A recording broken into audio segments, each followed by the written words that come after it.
அன்பர்களே, ஞானவழி என்னும் கருத்தமர்வில் மீண்டும் உங்களை சந்திப்பதிலே எனக்கு மிக்க மகிழ்ச்சி. எதிர்வரும் ஆண்டு 2025 திரு அவையில் ஜூபிலி ஆண்டாக அனுசரிக்க இருக்கின்றோம்.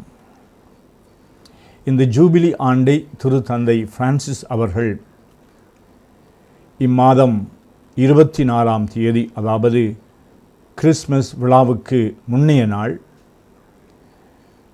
ரோமாபுரியில் உள்ள பேராலயத்திலே அதன் கதவை திறந்து ஜூபிலி ஆண்டை ஆரம்பித்து வைப்பார். இந்த ஜூபிலி என்று சொல்லப்படுகின்றது பொதுவாக எங்களுடைய வாழ்வில் முக்கியமாக 25-50 ஆண்டுகள் குருத்துவ வாழ்வோ அல்லது துறவற வாழ்வோ அல்லது திருமண வாழ்வை முடித்து கொண்டவர்கள், அதாவது நிறைவு பெற்றவர்கள் ஜூபிலியாக கொண்டாடுவார்கள்.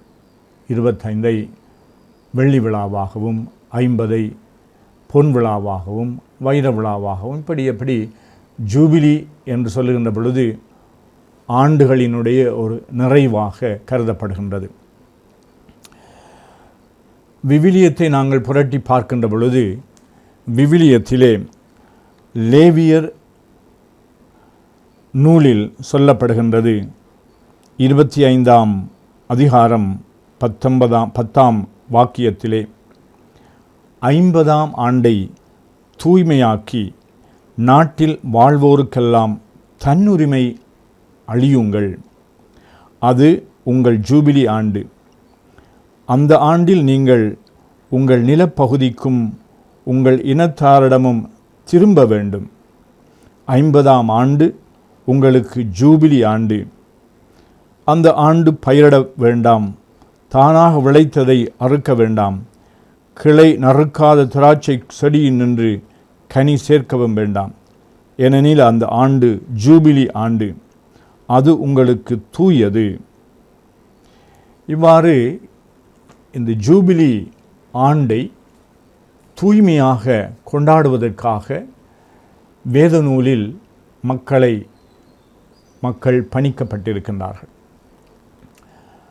இந்த 50 என்று சொல்லுகின்ற பொழுது 7 ஒரு நிறைவான எண். 7ஆம் நாள் கடவுள் ஓய்ந்திருந்தார் என்று படைப்பு பற்றிய பகுதியிலே மிகவும் துல்லியமாக தெளிவாக சொல்லப்பட்டிருக்கின்றது. கடவுள் ஓய்ந்திருந்தார். குருக்கள் பாரம்பரிய எழுதப்பட்ட இந்த தொடக்க நூலிலே படைப்பு பற்றி சொல்லப்படுகின்ற பொழுது, வேலையாக 6 நாள் படைப்பு தொழிலை செய்கின்ற கடவுள் 7ஆம் நாள் ஓய்ந்திருந்தார். இந்த ஓய்வு நாள் என்பது யூத சமயத்திலே மிக மிக பரிசுத்தமாக அனுசரிக்கப்பட வேண்டிய ஒரு கட்டாயமாக, விதியாக, சட்டமாக பணிக்கப்பட்ட ஒரு நாளாகும். இந்த நாள் ஓய்வு நாள். அதனால் இந்த காலங்களை நிர்ணயிக்கின்ற, அதற்கு ஏற்ப வழிபாடுகளையும் வாழ்க்கையையும் திட்டமிடுகின்றவர்கள் 7னுடைய நிறைவு 7 49 ஆண்டுகளினுடைய நிறைவில் 50ஆவது ஆண்டை ஓய்வு நாளாக அல்லது ஜூபிலி நாளாக கொண்டாடினார்கள். இந்த யூத சமயத்திலே பல முக்கியமான விழாக்கள் கொண்டாடப்பட்டன. இவைகளெல்லாம் கால அளவோடு சம்பந்தமானவையாக இருந்தது. அவற்றிலே பொறிக்கப்பட்டிருந்த சில ஒழுக்க அல்லது சமய வழிபாடுகள், வாழ்க்கை முறை மிக மிக அர்த்தம் பொருந்தியதாக இருந்தது. பாஸ்கா விழா என்று சொல்லுவார்கள்.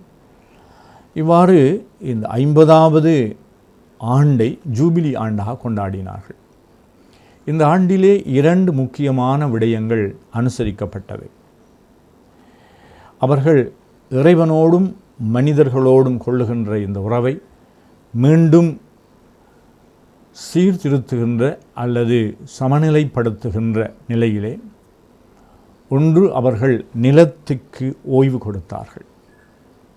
இந்த நிலத்திற்கு ஓய்வு கொடுப்பது மட்டுமல்ல, காலப்போக்கிலே உயர்ந்தவர்கள் அடுத்தவர்களை தாழ்ந்தவர்களாக, ஊழியர்களாக, அடிமைகளாக கொண்டு அவர்களை அவருடைய நிலங்களை அபகரித்தவர்கள், கடனாக கொடுத்தவர்கள் மீண்டும் அந்த நிலங்களுக்கு உரிமையுடையவர்களாக மாறுவார்கள். அப்பொழுது அந்த சமூகத்திலே ஒரு சமத்துவம் விளங்கும். இந்த நிலங்களுக்கு ஓய்வு கொடுக்கின்ற பொழுது அவர்கள் தம்முடைய நிலத்தை மீண்டும் பெற்றுக்கொள்ளுகின்ற அதே வேளையிலே இந்த நிலம் அது ஓய்வு பெற்று மீண்டும் பண்படுத்தப்பட்ட நிலமாக நல்ல விளைச்சலை கொடுக்கும். அதனால் இங்கு இந்த மக்கள் மத்தியிலே கடவுளுடைய கட்டளையாக கொடுக்கப்படுகின்ற இந்த ஜூபிலி ஆண்டை அவர்கள் பரிசுத்தமாக அனுசரிக்க வேண்டும் என்று சொன்னால் அவர்கள் ஓய்வு பெற்று சும்மா இருப்பதல்ல. இங்கு அவர்கள் கடவுளோடு கொள்ளுகின்ற அந்த உறவில் ஏற்படுகின்ற விரிசல்களிலே, உறவு முறிவுகளிலே இருந்து அவர்கள் மீண்டும் ஒப்புரவாகி இந்த கடவுளோடு அவர்கள் ஒப்புரவாகுகின்ற அந்த முயற்சியில் சகோதர சகோதரிகளை எல்லோரையும் ஒரு தந்தையினுடைய பிள்ளைகளை போன்று ஒரு சகோதரத்துவத்தை வளர்ப்பதற்கு அங்கு ஒப்புரவாகுதல் இடம்பெறுகின்றது. ஏற்றத்தாழ்வுகள், பிரிவினைகள் மறந்து தங்களுடைய குற்றங்களிலே அவர்கள் அந்த குற்றங்களிலே இருந்து விடுதலை பெறுகின்றவர்களாகவும் பரிகாரம் செய்கின்றவர்களாகவும் மீண்டும் அவர்கள் ஒரு புதிய சமூகத்தை உருவாக்குவதற்காக அழைக்கப்பட்டார்கள்.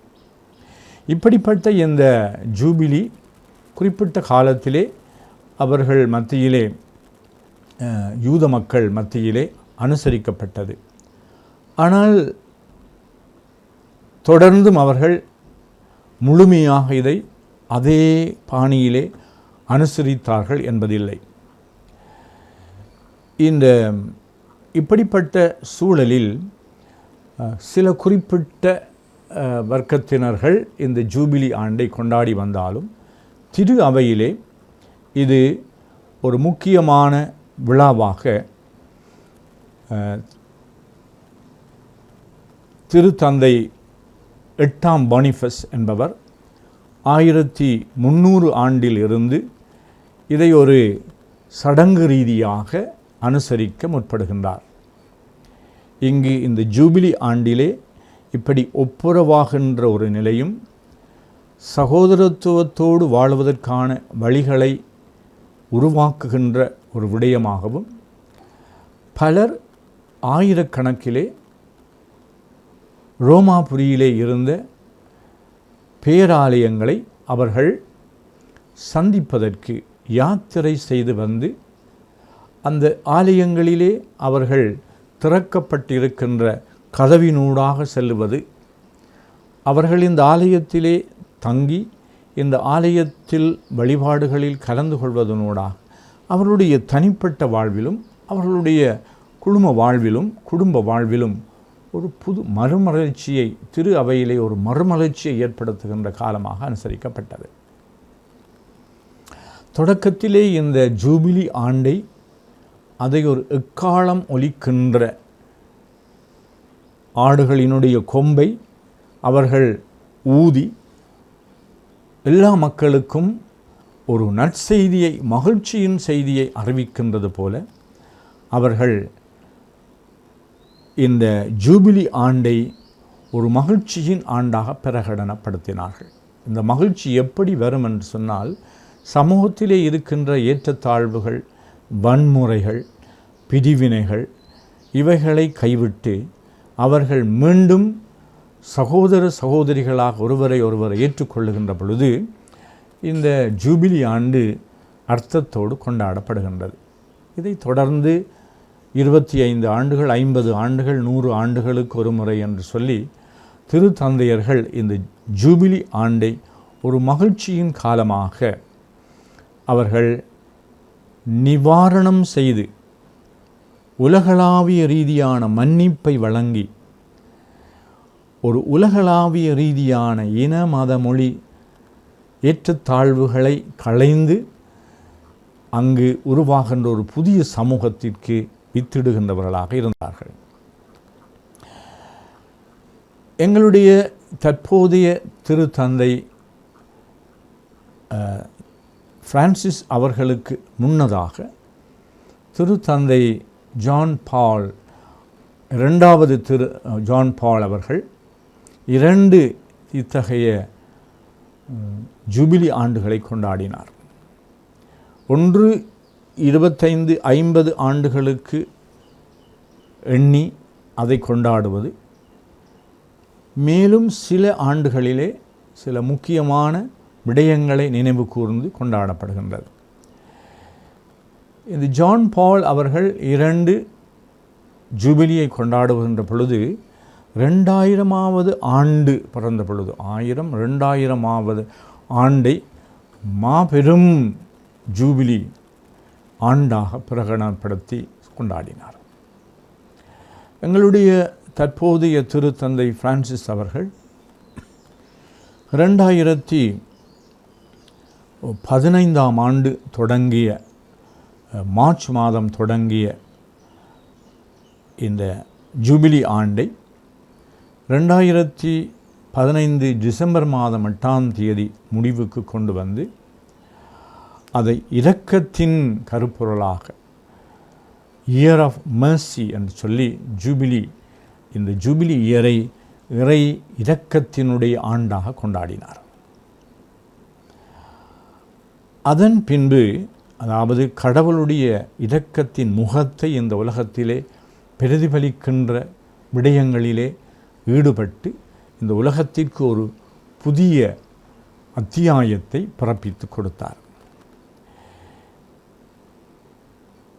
இம்முறை 2025 இந்த ஆண்டு நம்பிக்கையின் ஜூபிலி ஆண்டாக, இயர் ஆஃப் ஹோப் அல்லது எதிர்நோக்கின் இறையியல் ஜூபிலி ஆண்டாக கொண்டாடுவதற்கு முன்னைய இந்த ஆண்டை மன்றாட்டு அல்லது மன்றாட்டின் ஆண்டாக ஒரு ஆயத்தம் செய்து இந்த விழாவை கொண்டாட வேண்டும் என்று பணித்திருக்கின்றார்.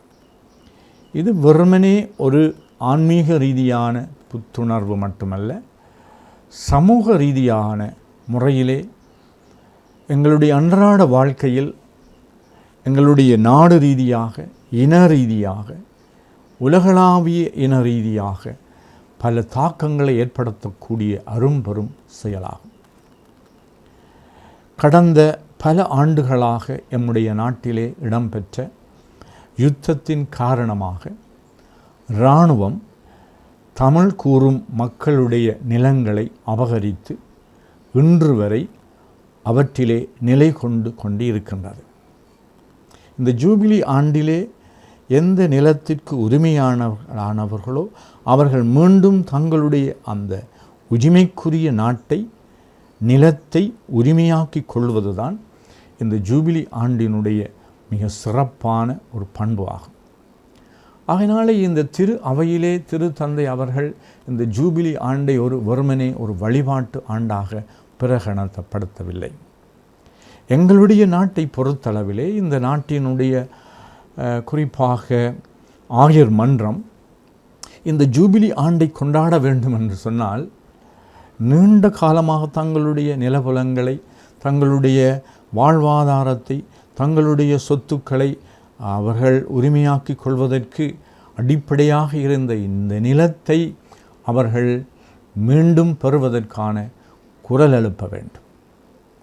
இது ஒரு நீதியான விடயமாகும். ஒரு அழகான கதை உண்டு. எங்களுடைய தமிழ் சிங்கள மக்களுடைய இந்த பிரச்சனையினுடைய அடிப்படை காரணத்தை வெளிப்படுத்துவதற்காக ஒரு சிங்கள கிறிஸ்தவ, அதாவது கத்தோலிக்க அல்ல, சீர்திருத்த சபையை சார்ந்த ஆயர் அவர்கள் ஒரு அழகான கதையை சொன்னார். 2 நண்பர்கள், ஒருவர் பணக்காரர்களாகவும் ஒருவர் ஏழையாகவும் இருந்திருக்கலாம். ஒருவர், அந்த பணக்காரனுக்கு ஒரு பெரிய அழகான கார் இருந்தது, வாகனம் இருந்தது. இந்த ஏழை நண்பனுக்கு ஒரு சைக்கிள் மட்டும் இருந்தது. திடீரென்று இந்த பணக்கார நண்பன் தன்னுடைய சக நண்பனுடைய சைக்கிளை பறித்து விட்டார். அதனால் அவர்கள் மத்தியிலே ஒரு பிரிவு, பிணக்கு ஏற்பட்டது. கால ஓட்டத்தின் பின்பு இந்த நண்பன், பணக்கார நண்பன், இந்த ஏழை நண்பனை பார்த்து சொன்னார், கடந்ததை நாங்கள் மறந்து நாங்கள் இனிமேல் நண்பர்களாக இருப்போமா என்று அழைப்பு விடுத்தாராம். அப்பொழுது இந்த ஏழை நண்பன் சொன்னான், அது சரி, முதலில் நீ பறித்த இந்த சைக்கிளை தா என்று. அந்த சைக்கிளை இவர் கொடுக்காமல், நாங்கள் கடந்ததை மறந்துவிட்டு நாங்கள் சமத்துவமாக இருப்போம், சகோதரர்களாக இருப்போம், நண்பர்களாக இருப்போம் என்று சொல்வதில் பயனில்லை. நீதியோடு கூடிய ஒரு அமைதியை, ஒரு சுதந்திரத்தை பெற வேண்டும்.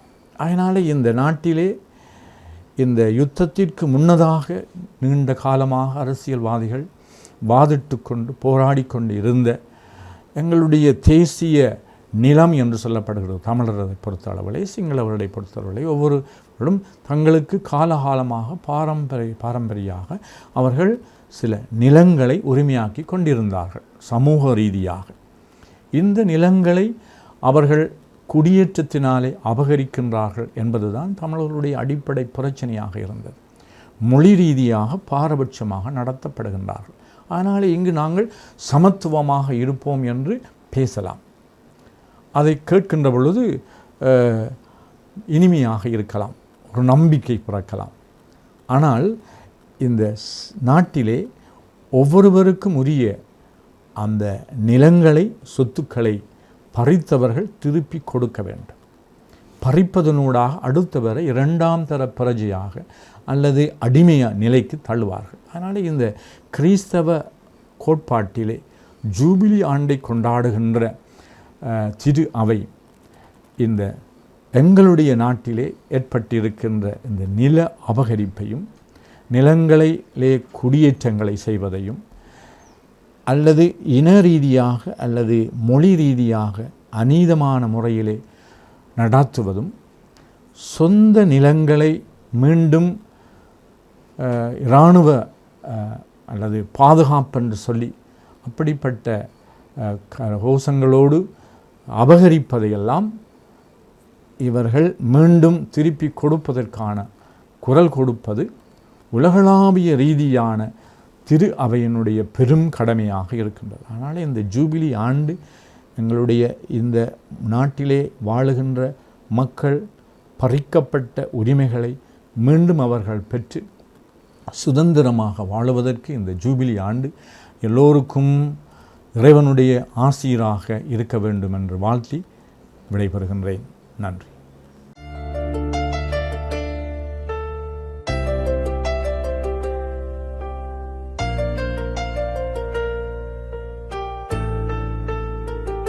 நமது ஃபேஸ்புக் மற்றும் யூடியூப் பக்கத்தை லைக் செய்யுங்கள்.